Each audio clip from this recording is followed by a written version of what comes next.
Φίλες, φίλοι και λοιπά παλιόπαιδα των ομάδων, είμαστε πάλι εδώ σε ένα ακόμη βίντεο. Είναι 2 Ιουλίου 2026. Καλό μήνα να έχετε όλοι και όλες και σας ευχαριστώ πολύ για την υποστήριξη στο κανάλι που δείχνετε. Καλωσορίζω και τα νέα μέλη που μπορεί να έχουν έρθει και θα τους πρότρεπα να διαβάσουν την περιγραφή του καναλιού, να μπουν στις ομάδες, μπορεί να βρουν κάτι σημαντικό που τους ενδιαφέρει σχετικά με αποτοξίνωση, τροφές και όλα αυτά. Πάμε να δούμε ένα θέμα το οποίο από καιρό ήθελα να το φτιάξω σε βίντεο, αλλά βλέπετε οι υποχρεώσεις μερικές φορές δεν με αφήνουν να κάνω αυτά που θέλω στη ζωή. Έτσι λοιπόν το σημερινό βίντεο έχει ως θέμα πότε η ομοφαγία μπορεί να γίνει ο εχθρός. Και ξέρω πως ακούγεται αυτό. Σίγουρα τα περισσότερα τα έχετε ήδη στο πίσω μέρος του μυαλού σας. Γι' αυτό και εγώ κάνω αυτή την κίνηση να σας τα ξαναυπενθυμίσω και να τα εξηγήσω και σε κάποιους άλλους φίλους οι οποίοι είναι καινούργοι στον τομέα αυτό της ομοφαγίας, της φυτοφαγίας και ούτω καθεξής.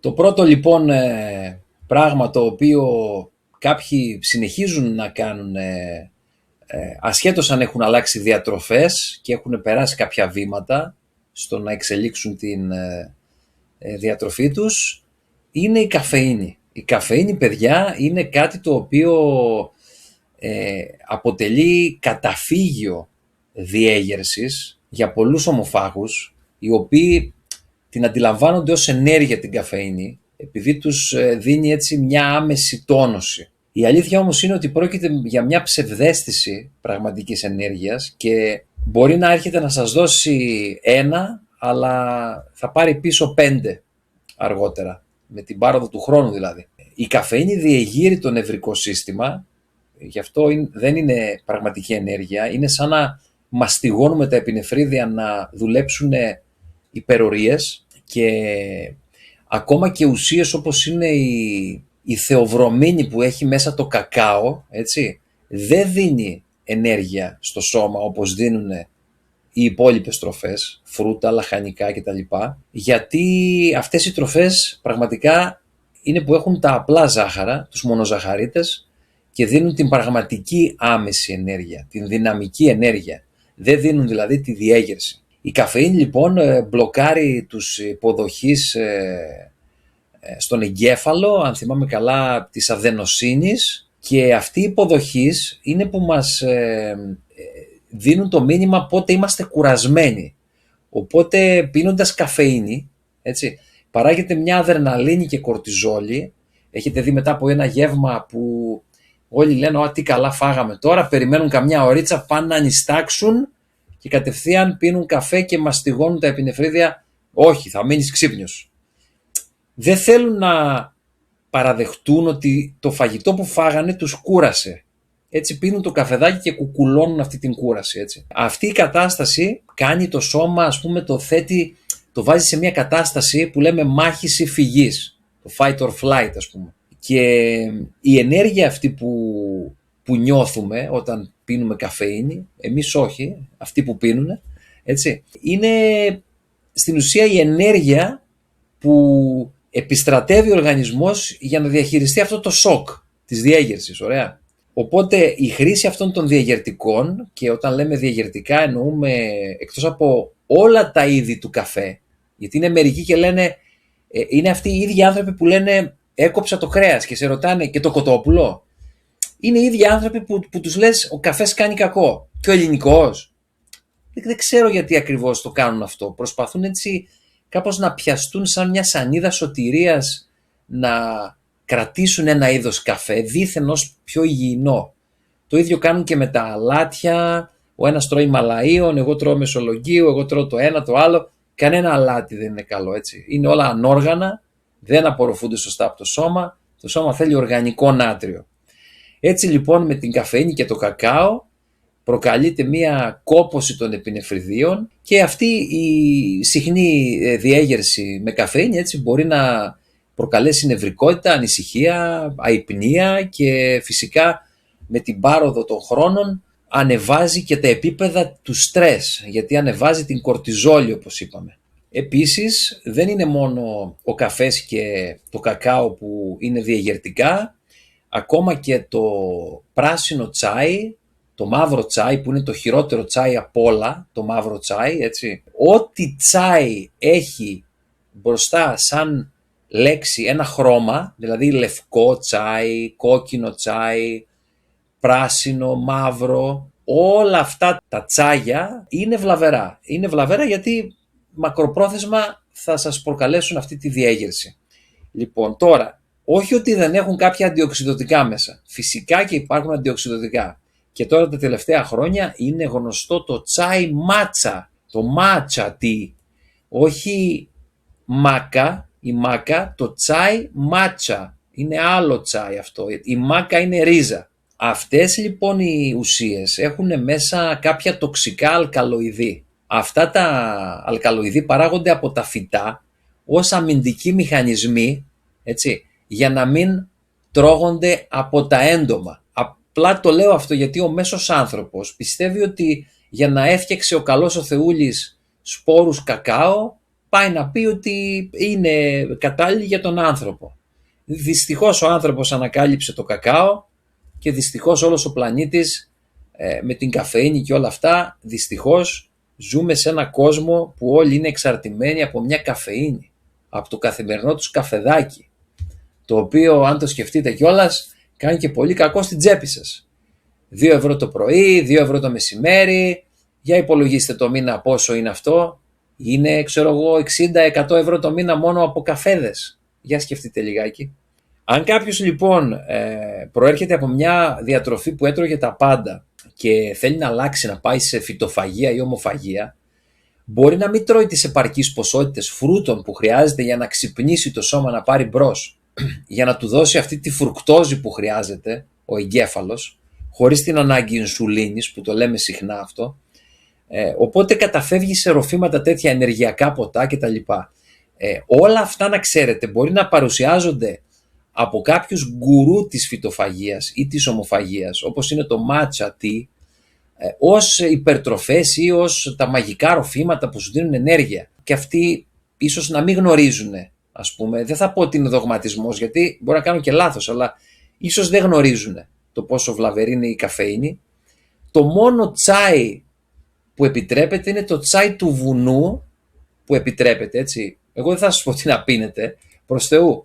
Απλά το τσάι του βουνού δεν έχει μέσα καθόλου καφεΐνη, να ξέρετε. Είναι το μόνο τσάι που είναι ασφαλές, που δεν θα σας διεγείρει. Μπορείτε να το πιείτε και αργά το απόγευμα και το βράδυ, άμα θέλετε. Όσοι τώρα θέλουν να κόψουν την καφεΐνη, θα το κάνουν. Καλό είναι να το κάνουν όπως αυτοί πιστεύουν, δηλαδή είτε μαχαίρι είτε σιγά σιγά, εκεί που πίνουν 3 καφέδες τη μέρα να πάνε στους 2, στον έναν, να αντικαθιστούν με ρόφημα γλυκόριζας αν βλέπουν ότι τους πέφτει η πίεση, γιατί προσέξτε, ζούμε σε μια κοινωνία που όλοι έχουν πίεση αρτηριακή 12 με 8, προσέξτε όμως, καταναλώνοντας καφεΐνη, αλάτι και ζωικές πρωτεΐνες, που και αυτές διεγείρουν, έτσι, γιατί έχουν μέσα ορμόνες και στεροειδή και ένα σωρό στοιχεία από το ζώο. Οπότε, προσέξτε τώρα, εάν όλοι κόψουν τον καφέ και το αλάτι, θα αρχίσουν σιγά σιγά να γίνονται υποτασικοί, ειδικά αν κόψουν και το κρέας, και βλέπετε ότι αυτό είναι μια πραγματική πανδημία, έτσι, όχι σαν την ψευτοπανδημία που ζήσαμε τα προηγούμενα χρόνια, έτσι. Να τα λέμε και αυτά. Να τα λέμε γιατί τα λόγια μας δεν τα μασάμε εμείς, τα λέμε ευθέως. Λοιπόν, όπως και εσείς πιστεύω που παρακολουθείτε, είστε άνθρωποι ντόμπροι και είστε άνθρωποι που μιλάτε ίσια. Οπότε γλυκόριζα, κάποια άλλα βότανα μπορείτε να πίνετε για τόνωση το πρωί, χυμό πορτοκάλι τους μήνες που τα πορτοκάλια είναι σε αυθονία και γλυκά. Μπορείτε να κάνετε επίσης ένα ρόφημα ζεστό με χαρουπόσκονη και μάκα μαζί σε χλιαρό νερό. Ωραία. Κάποιοι βάζουν και μέλι μέσα. Για μέλι δεν θα πω τίποτα, γιατί τέλος πάντων θέλω να κρατήσω το χαρακτήρα του καναλιού και των ομάδων να είναι vegan εξ ολοκλήρου. Αυτή είναι η λύση για να διακοπεί η καφεΐνη, γιατί βλέπετε ότι είναι κάτι το οποίο όλοι έχετε εξάρτηση, δεν τον πίνετε για γεύση που ακούω μερικούς, τον πίνετε γιατί έχετε αδύναμο νευρικό σύστημα και θέλετε αυτή την κλωτσιά κάθε πρωί για να πάρετε μπρος. Είναι σοβαρό αυτό, προσέξτε, είναι πολύ σοβαρό το θέμα της καφεΐνης.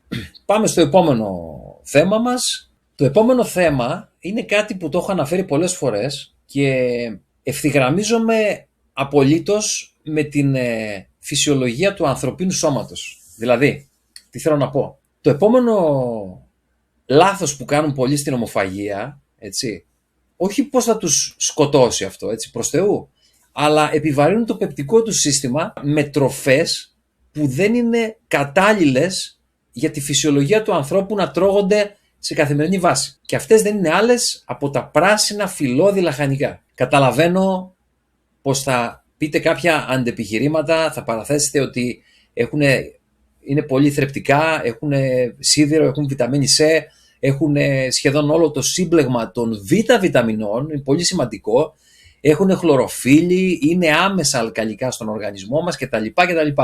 Η λίστα είναι ατελείωτη. Όμως, προσέξτε κάτι βασικό. Όταν μιλάμε για πράσινα φυλλώδη λαχανικά, μιλάμε για ένα τρόφιμο, μια τροφή, το οποίο είναι πάρα πολύ τραχή για το πεπτικό σύστημα.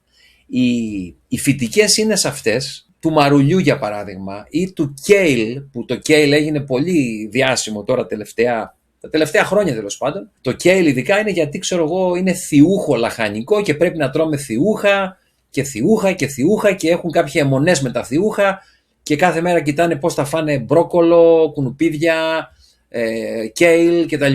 Λοιπόν, δεν είμαστε μυρικαστικά. Δεν είμαστε τετράποδα χορτοφάγα. Δεν είμαστε γνήσια χορτοφάγα. Δεν έχουμε 3 και 4 στομάχια.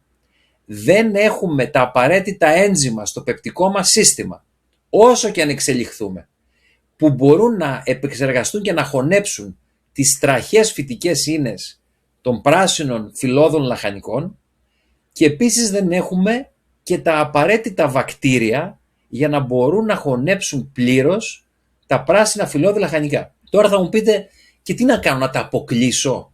Όχι, δεν θα τα αποκλείσετε.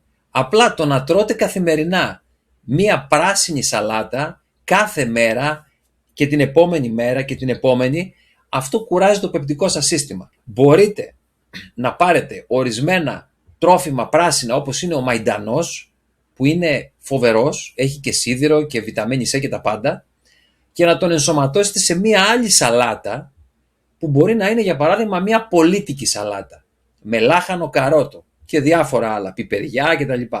Ή μπορείτε να πάρετε το μαϊντανό ή το κόλιανδρο, το φρέσκο, αν δεν σας βρωμάει, γιατί είναι μερικοί περίεργοι που τους βρωμάει το κόλιανδρο. Ο μαϊντανός λοιπόν μπορεί να μπει σε σαλάτα με πατζάρι, γλυκοπατάτα τριμμένα. Ναι, η γλυκοπατάτα μόνο τρώγεται και ομή τριμμένη, δεν έχει αυτές τις ουσίες, τώρα μου διαφεύγει ποια είναι η ουσία αυτή, που είναι τοξικές, που έχει η κανονική πατάτα, ωραία. Μπορείτε να τρώτε μερικώς τα πράσινά σας και αυτά που είναι θρεπτικά. Η άλλη λύση είναι να τα βάζετε και να τα πίνετε σε χυμό και να πετάτε τις φυτικές ίνες που είναι ακατάλληλες για το πεπτικό σύστημα, λέγοντας δεν είναι ακατάλληλες όπως είναι ένα όσπριο, έτσι, ή όπως είναι ένα ζωικό προϊόν, ή όπως είναι ένα γαλακτοκομικό, ένα ψάρι κτλ. Είναι πάντως βαριές, είναι τραχές, είναι σκληρές. Γι' αυτό το λόγο ο άνθρωπος επινόησε τους αποχυμωτές. Τους αποχυμωτές δεν τους επινοήσαμε για να αποχυμώνουμε το καρπούζι. Το καρπούζι είναι ούτως ή άλλως νερό. Τι να αποχυμώσεις από το καρπούζι, έτσι. Μου κάνει εντύπωση μερικούς, βλέπω αποχυμώνουν το καρπούζι. Δεν έχουν τη διάθεση έτσι να το δαγκώσουν και κράτς να τρέξουν τα ζουμιά μέσα στο στόμα για να το ευχαριστηθούν. Οι αποχυμωτές λοιπόν βγήκαν για αυτό το πράγμα, για να πετάμε την κυταρίνη των πράσινων λαχανικών. Οπότε, πάρτε το ωραίο σας το μαϊντανό, το σπανάκι σας, τι άλλο θέλετε να αποχυμώσετε. Τώρα κάποιοι πάνε και αποχυμώνουν το μπρόκολο και τι να πω, εντάξει, είναι ανάλογα με όποιον δάσκαλο καθίσεις, λέει τέτοια γράμματα θα μάθεις. Έτσι. Εγώ που κάθισα με τον Ρόμπερτ Μόρς, μας είπε για το θείο και μας είπε ότι όταν είναι το θείο οργανικό, προσέξτε, όταν το θείο είναι οργανικό και δεν είναι απομονωμένο σε κάποιο συμπλήρωμα όπως είναι γλυκοζαμίνη, χονδροϊτίνη και τα λοιπά, που λένε όλοι τα θειούχα λέει κάνουν καλό, ξέρω εγώ. Κάποτε τέλος πάντων είχα πάρει κι εγώ ένα συμπλήρωμα που λέγεται NAC, N-acetyl-cysteine. Λοιπόν, σας πληροφορώ ότι μετά από λίγες μέρες που το έπαιρνα, όταν άνοιγα το κουτί, μύριζε χαλασμένο αυγό. Χαλασμένο αυγό και σαν υπερβολική μυρωδιά θείου. Λες και χάλασε μαζί κουνουπίδι μαζί με αυγό στο ίδιο το αυτό. Οπότε ούτε μου έκανε τίποτα, να πω την αλήθεια, που λένε αποτοξινώνουν και πάρει και γλουταθιώνει. Γλουταθιώνει, πάλι το θείο ρε παιδί μου. Το θείο. Αυτός ο θείος επιτέλους δεν ξέρω γιατί φαγώνονται όλοι με αυτόν το θείο. Ποιος είναι αυτός ο θείος? Λοιπόν, αν θέλετε γλουταθιώνει, τονώστε το σηκώτη με βότανα να παράξει το ίδιο γλουταθιώνει και να αποτοξινωθεί, έτσι. Έτσι λοιπόν, οι πολλές πρασινάδες δεν είναι κάτι καλό για το πεπτικό σύστημα, το κουράζει πάρα πολύ και μεταξύ άλλων ξέρετε πως πολλοί άνθρωποι έχουν φουσκώματα και αέρια τρώγοντας πολλά πράσινα. Δεν είναι τυχαίο δηλαδή που επινοηθήκαν οι αποχυμωτές και μπορείτε να βάλετε μέσα στον αποχυμωτή τα πράσινά σας, το πατζάρι, έτσι. Μπορείτε να αποχυμώσετε πιπεριά φλωρίνης αν θέλετε, να βάλετε και λίγο μήλο για να σπάει, ginger, celery, τέτοια πράγματα. Και να απολαύσετε ένα ωραίο χυμό χωρίς τις δύσπεπτες φυτικές ίνες που έχουν τα πράσινα φυλλώδη και έτσι και παίρνετε τις θρεπτικές ουσίες που έχουν αυτά τα τρόφιμα και πολύ απλά δεν επιβαρύνετε και το έντερό σας. Είναι τόσο απλό δηλαδή.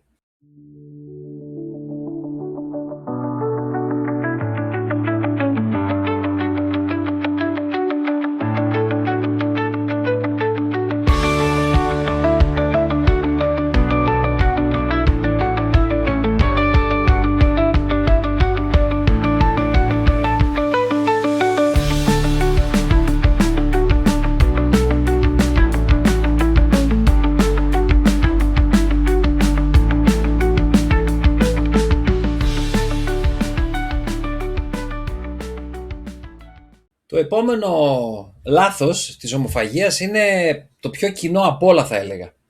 Και έχει να κάνει με με τους συνδυασμούς, τους λάθος συνδυασμούς που κάνουν όλοι. Θέλοντας λοιπόν κάποιοι να φάνε οπωσδήποτε πάση θυσία ομοφαγικά και να χορτάσουν, να νιώσουν δηλαδή αυτόν τον κορεσμό που νιώθανε και με τα προηγούμενα τρόφιμα, με τις προηγούμενες διατροφές που κάνανε, τι κάνουν? Καταφεύγουνε στα λεγόμενα σμούθι, μπερδεύουν φρούτα μαζί με λαχανικά και με λιπαρά, που τα φρούτα με τα λιπαρά είναι το χειρότερο που μπορεί να κάνει κάποιος σε διατροφή, ό,τι διατροφή και αν κάνει. Τα φρούτα έχουμε πει ότι τρώγονται πάντα μόνα τους, γιατί απαιτούν ξεχωριστά ένζημα και χωνεύονται πιο γρήγορα από κάθε άλλη τροφή. Γι' αυτό κιόλας δεν ανεβάζουν το ζάχαρο τα φρούτα πέρα από τις 2 ώρες. Έτσι. Στις 2 ώρες αν μετρήσετε το ζάχαρό σας αφού έχετε φάει πριν 2 ώρες φρούτα, πραγματικά εάν δεν έχετε κάτι άλλο ρίξει πριν και έχετε με άδειο στομάχι, πιστέψτε με, είναι πολύ δύσκολο το φρούτο στις 2 ώρες να είναι πάνω από 120. Οι συνδυασμοί που κάνουν ορισμένοι ομοφάγοι και μάλλον και οι περισσότεροι ομοφάγοι του πλανήτη, δυστυχώς, έχω δει γκουρού ομοφαγίας που πραγματικά τους βγάζω το καπέλο για όλα αυτά που έχουν πετύχει, αλλά εκεί αυτό το 1% πρέπει να είναι πάντα κάποιο ψεγάδι. Κάθε κατηγορία τροφίμου απαιτεί διαφορετικά πεπτικά ένζημα. Κάθε κατηγορία τροφίμου χρειάζεται άλλους χρόνους χώνευσης. Το να φάτε μια σαλάτα και να προσθέσετε αγκουράκι, το οποίο το αγκουράκι είναι λίγο δύσπεπτο και δεν παίζει και πολύ καλή μπαλίτσα με άλλα λαχανικά, αυτό το καταλαβαίνω.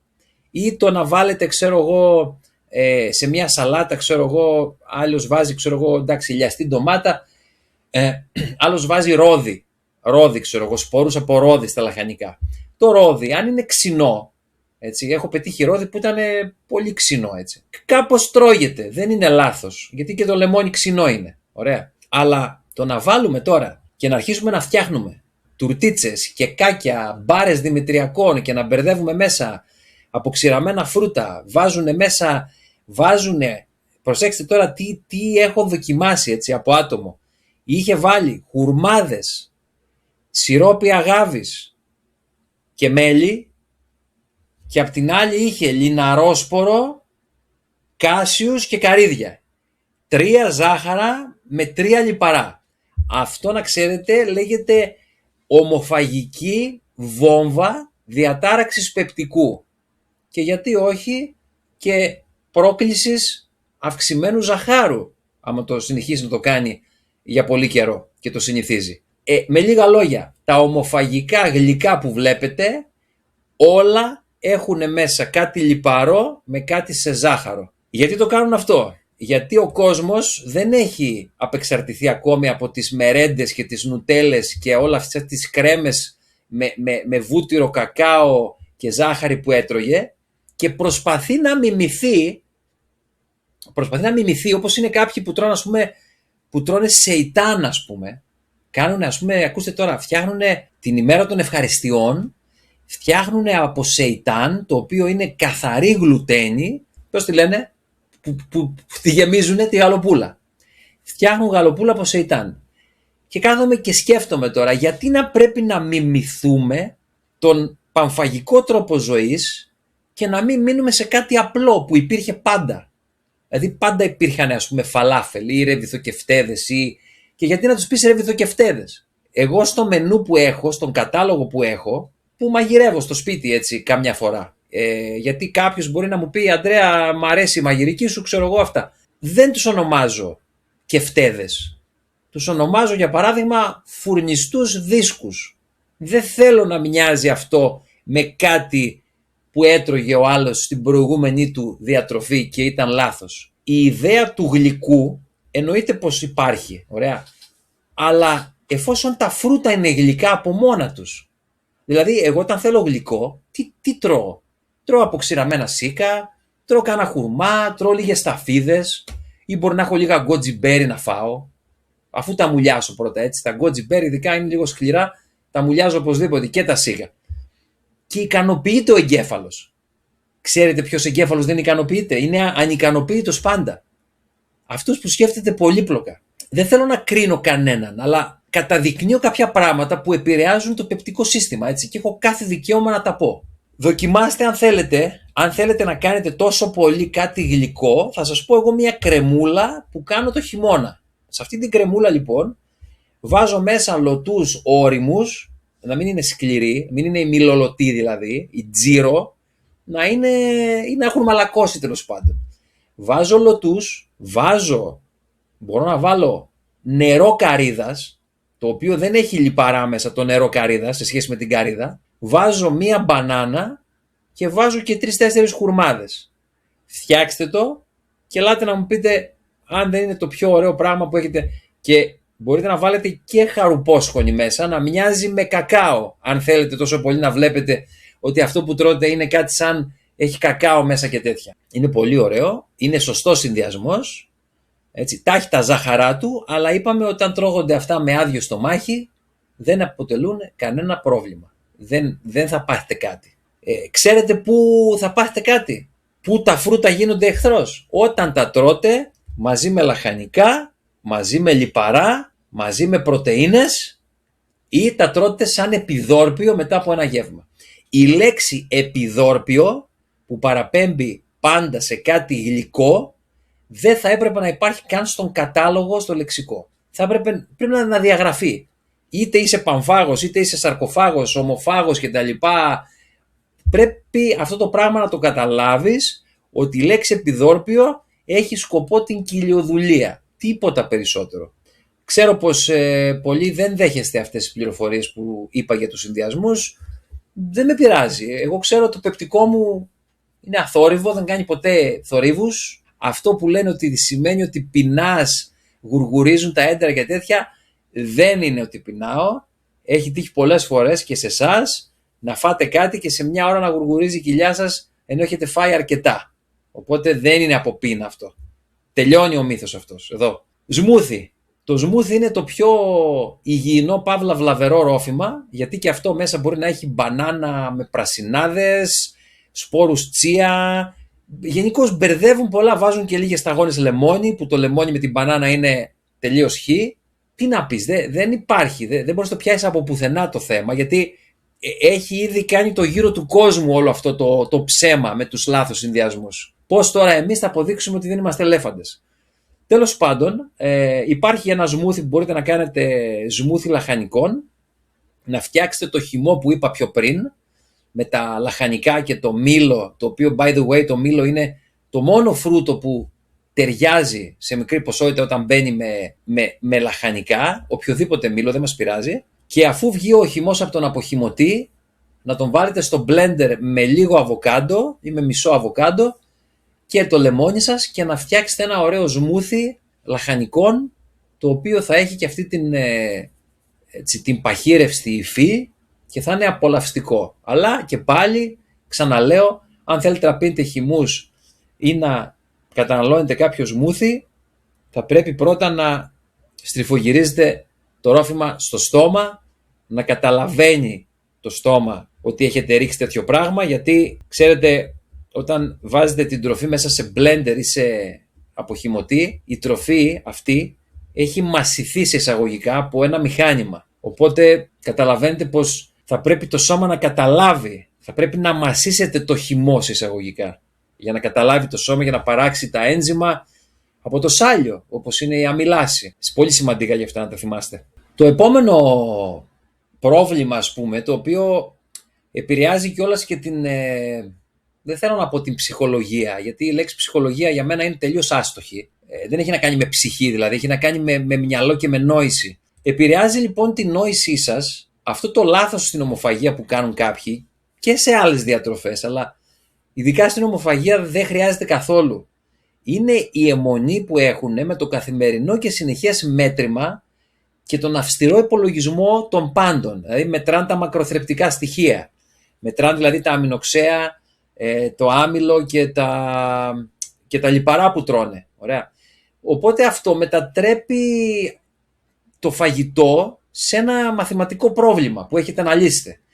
Η διατροφή, φίλες και φίλοι, δεν είναι ούτε άλγευρα, ούτε τριγωνομετρία, ούτε ανώτερα μαθηματικά, ούτε πυρηνική φυσική. Ωραία. Ένας που είναι, ας πούμε, επηρεασμένος από το γυμναστήριο ή τέλος πάντων από κάποιον που του έχει πει πρέπει να μετράς το δείκτη μάζας σώματος, τις θερμίδες που τρως και ότι ζυγίζεις ακριβώς πόσα λιπάρα θα φας, γιατί αν φας παραπάνω δεν μπορείς να κάνεις χιλιακούς και δεν θα φαίνονται τα κουτάκια, ξέρω εγώ, και τα λοιπά. Τους πιάνει μια ψύχωση, μια αιμονή το να μετράνε στο κομπιουτεράκι τα πάντα. Κάθε μεταβολισμός, κάθε άνθρωπος δηλαδή, είναι διαφορετικός στο κομμάτι αυτό.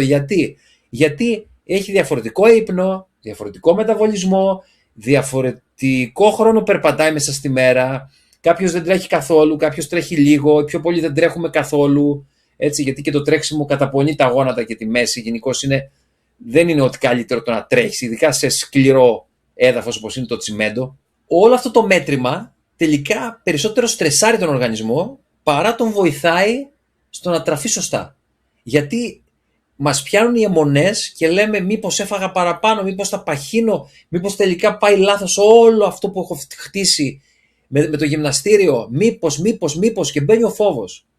Και με το φόβο έρχεται το άγχος. Και με το άγχος μπλοκάρει εδώ. Και αν μπλοκάρει εδώ, μετά δεν υπάρχει εξέλιξη. Αυτές οι μετρήσεις λοιπόν εστιάζουν μόνο στους αριθμούς και αγνοούν την ποιότητα και τη ζωντάνια που έχει μία τροφή. Εξισώνουν δηλαδή, για παράδειγμα, τη βρώμη, που είναι μία νεκρή τροφή και δεν προσφέρει τίποτα, με μία μπανάνα, ξέρω εγώ, ή με μία σαλάτα. Δεν εξισώνεται έτσι. Το ένα έχει μέσα νερό, έχει υγρασία η σαλάτα, το φρούτο.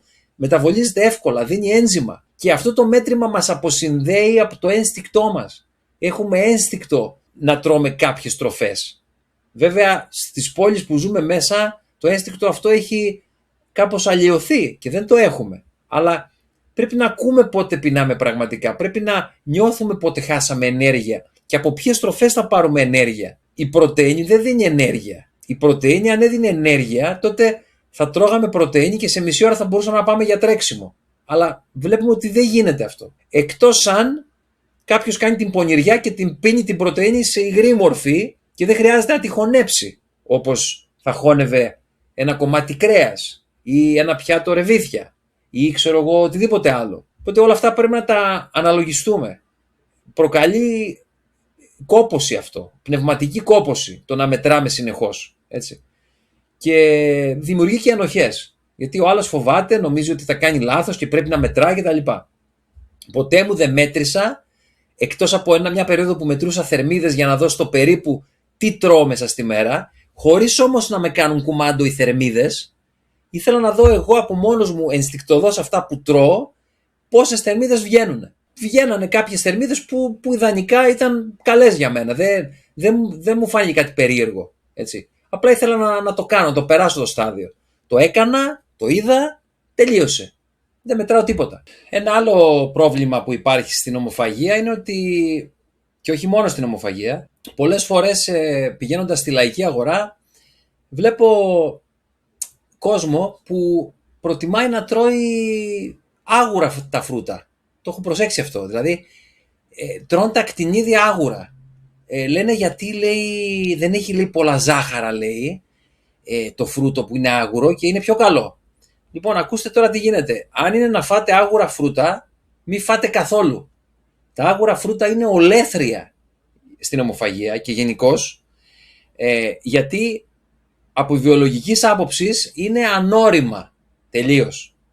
Και το φυτό πριν οριμάσει τους καρπούς του δηλαδή, απελευθερώνει υψηλές συγκεντρώσεις από οξέα, τανίνες και σύνθετα άμυλα, όπως έχει η άγουρη μπανάνα για παράδειγμα, ώστε να μην καταναλωθούν πριν από την ώρα τους. Είναι πολύ σημαντικό αυτό.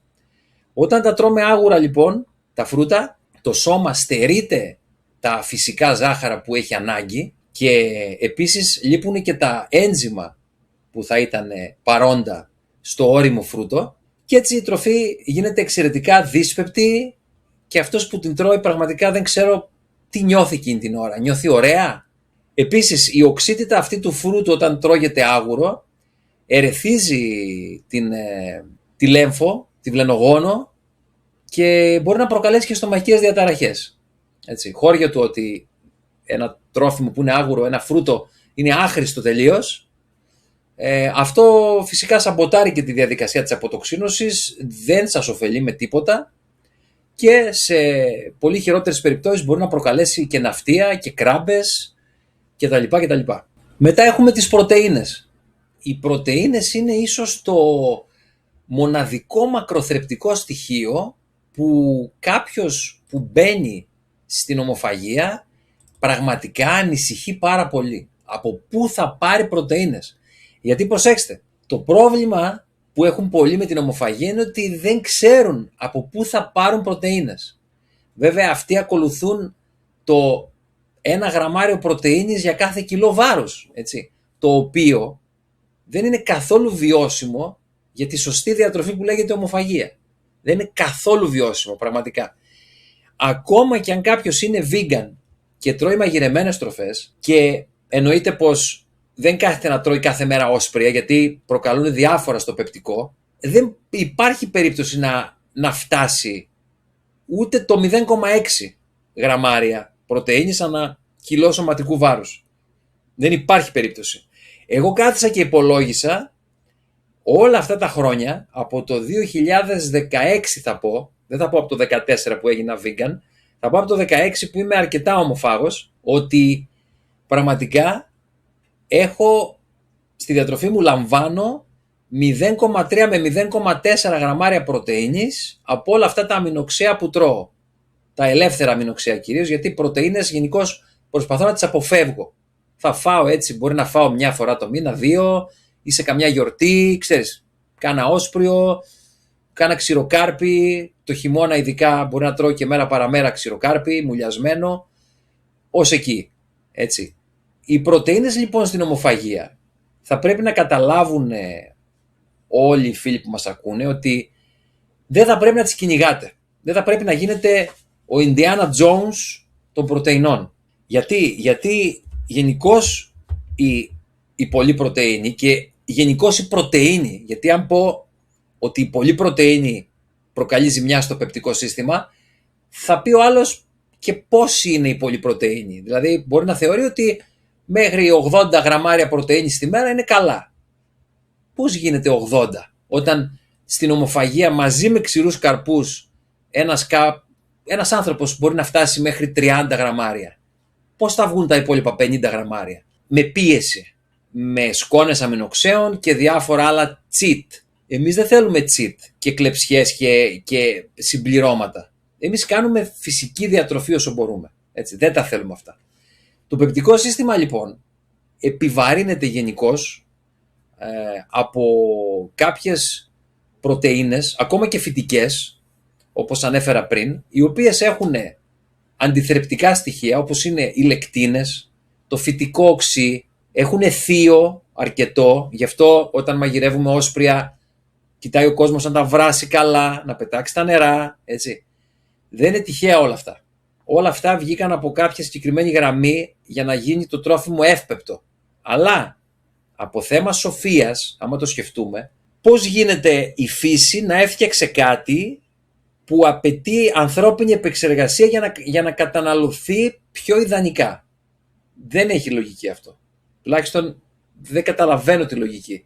Δηλαδή, ο άλλος, ας πούμε, βράζει χόρτα και είναι πολύ θεμιτό και εγώ θα φάω χόρτα το χειμώνα, ζωχούς και τέτοια, βραστά. Αν όμως χρειάζεται να βράσουμε ένα τρόφιμο για να το κάνουμε πιο εύπεπτο, τότε αυτό θα πρέπει να μας λέει κάτι, έτσι. Γιατί κανείς δεν είναι αλάθητος, ούτε εγώ είμαι, ούτε εσείς, ούτε κανείς. Βάζω όμως κάποια ρητορικά ερωτήματα για να τα σκεφτούμε. Γιατί αργότερα μπορεί κάποιος να βελτιωθεί, να βελτιώσει τη διατροφή του και να διώξει κάποιο από αυτά τα τρόφιμα, έτσι, εφόσον το θέλει πάντα. Δεν επιβάλλουμε την γνώση μας σε κανέναν που δεν είναι έτοιμος να την ασπαστεί. Επίσης οι πρωτεΐνες αφήνουν αμμονία στο σώμα και αυτή η αμμονία, ξέρετε, αναγκάζει το σηκώτη και τα νεφρά να δουλεύουν περισσότερο. Ανεβάζουν οι πρωτεΐνες την κρεατινίνη, μπορεί να ανεβάζουν την ουρία. Είναι όξινες τροφές γενικώς, δεν αφήνουν αλκαλικά ίχνη στο σώμα. Για όσους ασπάζεστε φυσικά την αλκαλική διατροφή, κάτι που είναι εύκολο να αποδειχτεί, δεν είναι κάτι δύσκολο. Πολλοί νομίζουν ότι, και όταν λέω πολλοί, από την σύγχρονη ιατρική βγαίνουν και λένε, ας πούμε, ότι πώς γίνεται να επηρεάζει, λένε, η αλκαλική και η όξινη τροφή το αίμα? Δεν τα επηρεάζει, αλλιώς θα πεθαίναμε. Ξέρετε γιατί δεν πεθαίνουμε?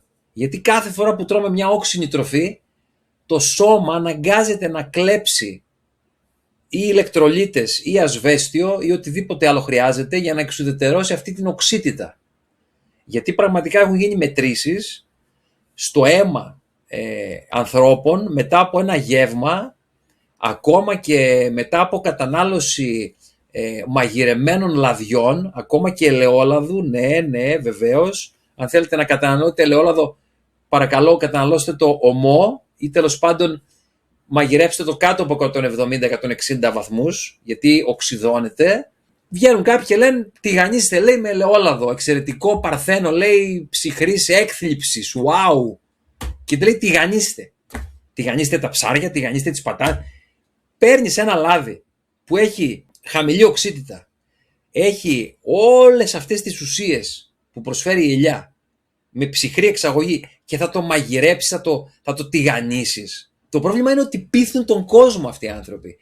Πείθουν τον κόσμο, έναν κόσμο που δεν έχει κριτική σκέψη. Συγγνώμη κιόλας, αλλά έτσι είναι τα πράγματα. Λοιπόν, οι πρωτεΐνες, λοιπόν, θέλω να πω ότι προσφέρουν τα αμινοξέα, έτσι. Προσφέρουν τις φυτικές ίνες, έτσι. Οι φυτικές πρωτεΐνες προσφέρουν κάποια πράγματα, αλλά το ενεργειακό, ας πούμε, κόστος και το αρνητικό μπροστά στο ωφέλιμο, αν τα βάλεις σε μια ζυγαριά, το κόστος είναι περισσότερο.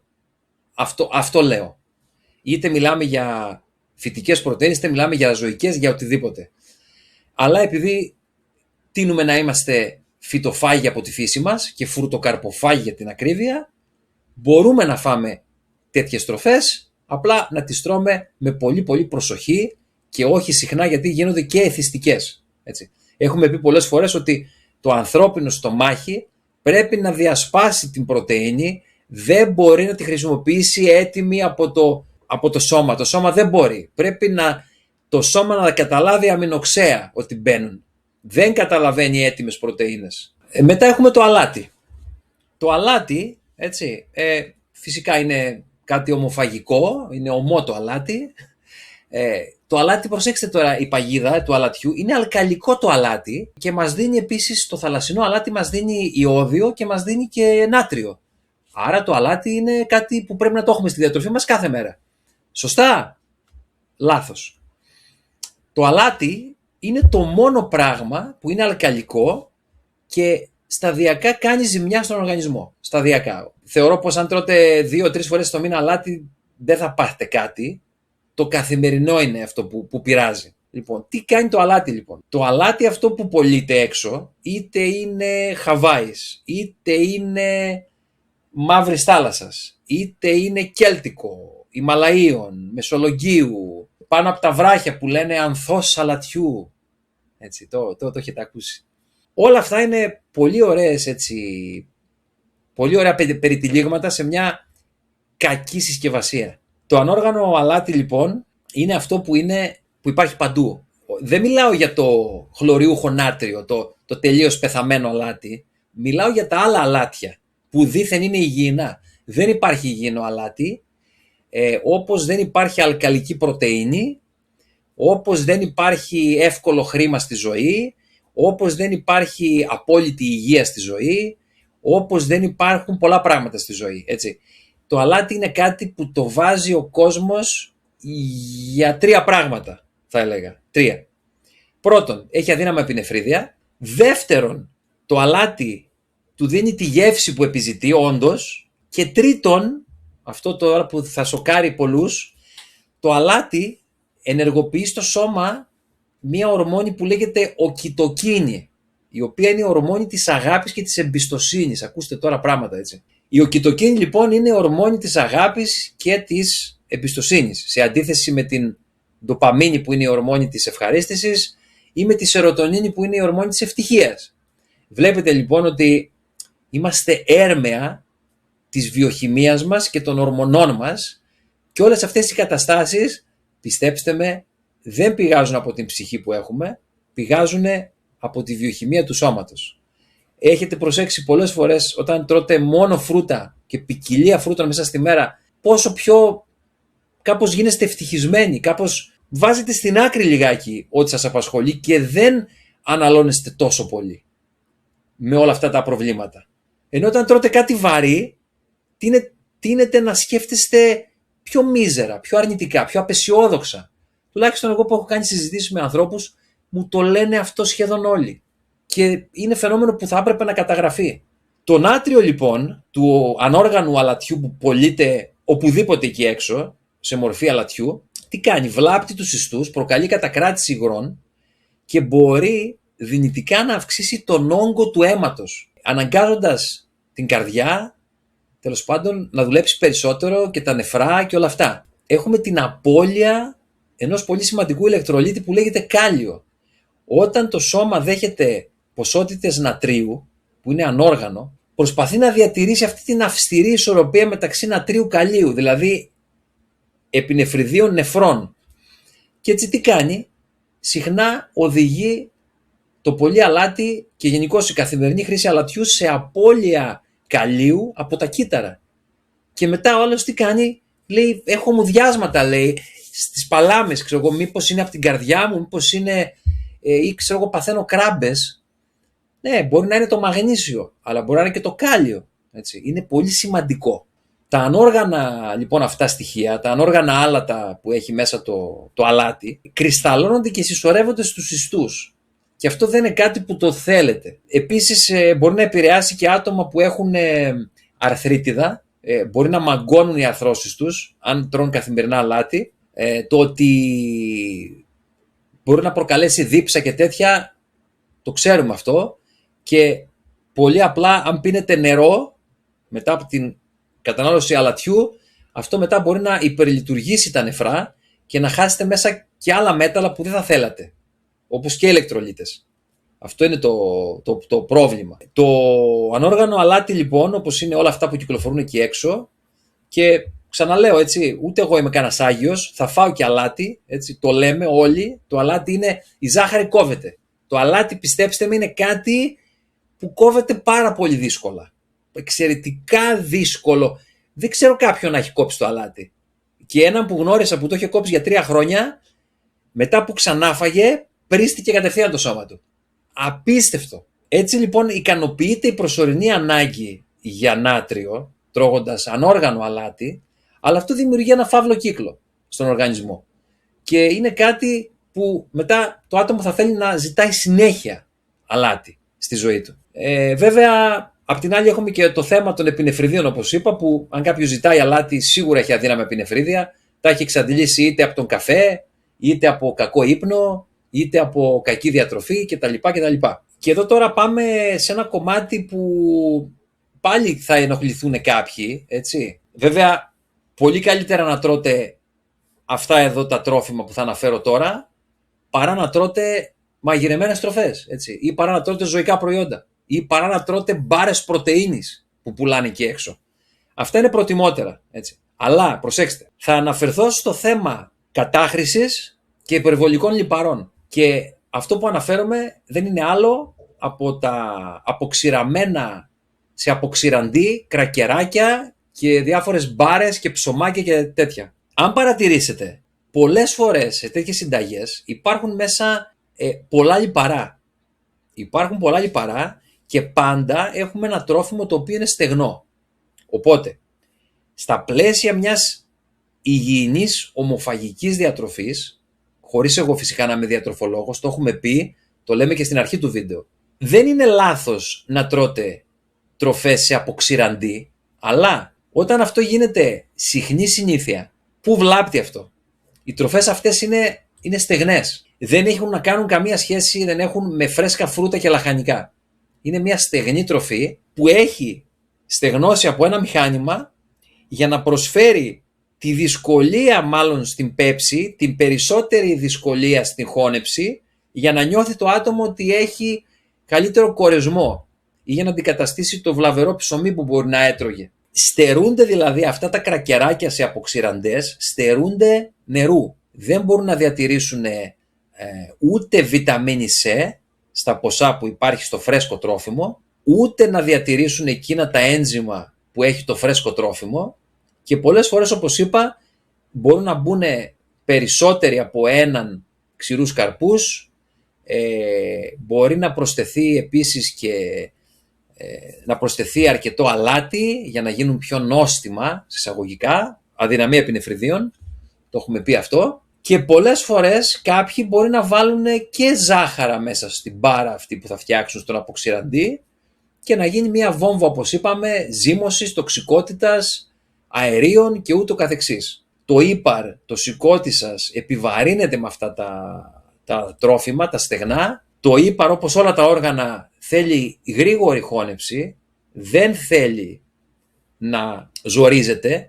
Γι' αυτό και κάποιοι όταν τρώνε σε ένα πάρτι ή σε ένα γάμο ή σε ένα γλέντι, παλιά διαφωνούσα με αυτό, αλλά επειδή κάθισα και το σκέφτηκα, δεν είναι λάθος. Δηλαδή, το να πάρει κάποιος μια φορά το δίμηνο ή το μήνα, άμα θα πάει σε ένα γλέντι, ένα πεπτικό ένζυμο την ώρα που τρώει, γιατί αυτά που θα φάει θα είναι ένα σωρό αηδίες, πρωτεΐνες μαζί με άμυλο, μαζί με λιπαρά, μαζί με λαχανικά, μαζί με αυτό, και θα ρίξει και το γλυκό από πάνω.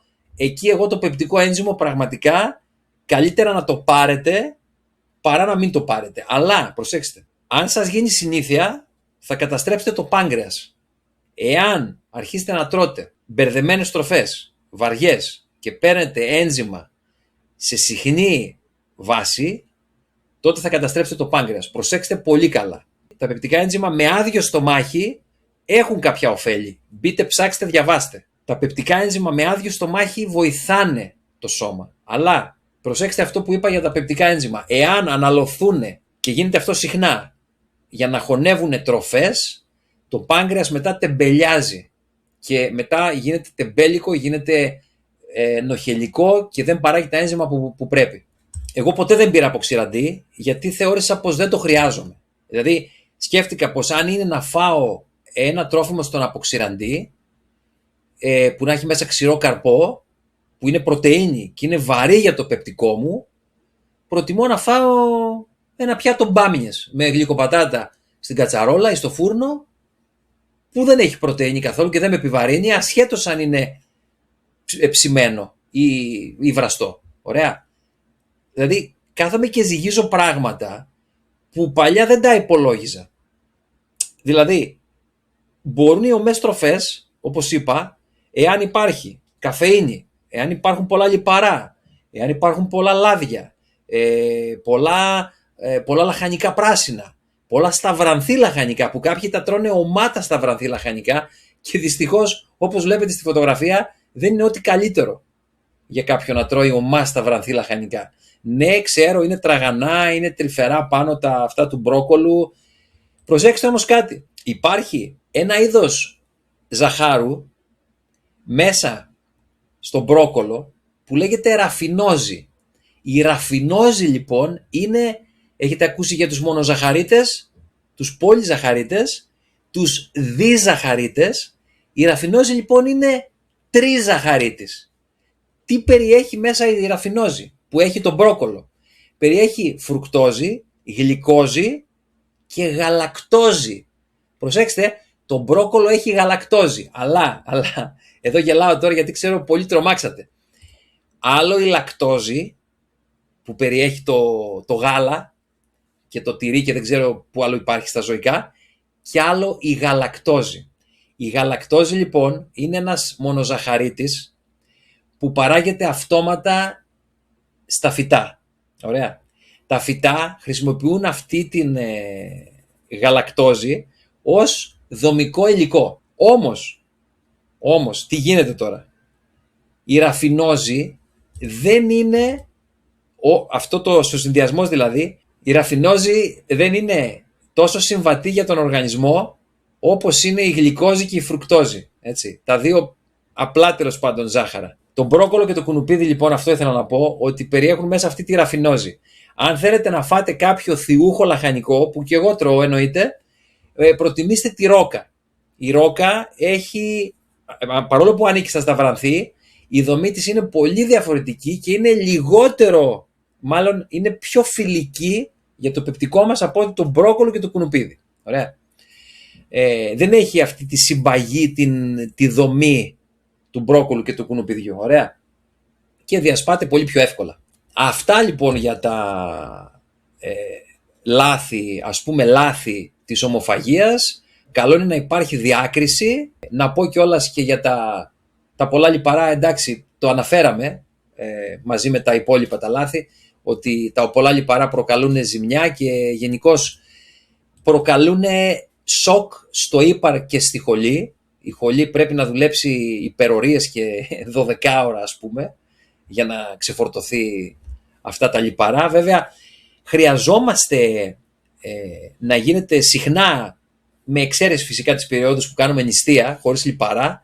Καλό είναι να διαγείρουμε τη χολή καθημερινά με ωφέλιμα λιπαρά, όπως είναι η σπόριτσία, το αβοκάντο, λίγο ελαιόλαδο. Αλλά όταν λέμε λίγο ελαιόλαδο, εννοούμε λίγο ελαιόλαδο. Δηλαδή, αν πάρεις το μπουκάλι και αρχίζεις και αδειάζεις,